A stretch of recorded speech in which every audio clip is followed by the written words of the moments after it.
Annulation des élections politiques au Congo, essor du dialogue national inclusif. Peuple du monde, peuple congolais, le Congo doit renouer pour le bien de son peuple avec l'ordre républicain. Les élections politiques du 16 juillet 2017 ont été marquées par de nombreux incidents violents dans tout le pays.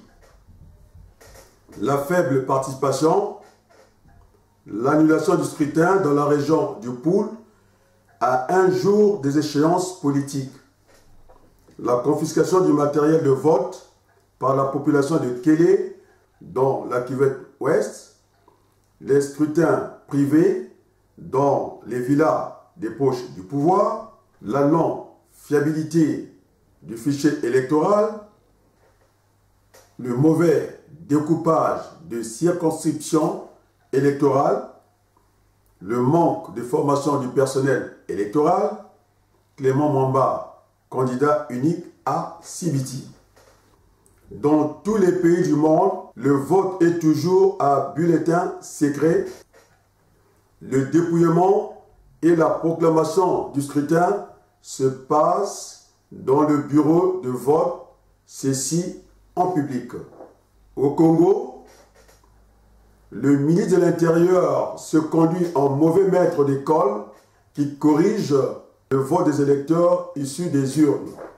La durée de son tripatouillage conduit à une longue attente des résultats après les élections.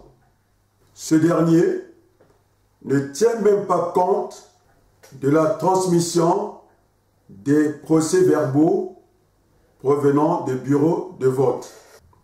La Commission nationale électorale indépendante, CNEI, est sous les ordres du ministre de l'Intérieur, de Denis Sassou Nguesso. La Commission nationale électorale indépendante n'a pas la maîtrise de l'organisation des élections politiques au Congo. Le fait d'être ministre de l'Intérieur, M. Raymond Zéphirin Mboulou, a décidé en date d'avant-hier une anticipation négative du deuxième tour des élections législatives. Denis Sassou Nguesso marche unième fois sur sa propre constitution et pourtant le préambule de sa nouvelle constitution affirme son attachement aux vertus du dialogue comme moyen de règlement pacifique des différends dans le cadre d'une république apaisée. Peuple du monde, peuple congolais, nous constatons que le pouvoir de Denis Sassou Nguesso a perdu la raison. Il faut rappeler ici que la feuille de route de l'ONU avait recommandé au Congo que le dialogue précède la tenue des élections consensuelles dans l'idée d'une démocratie progressive.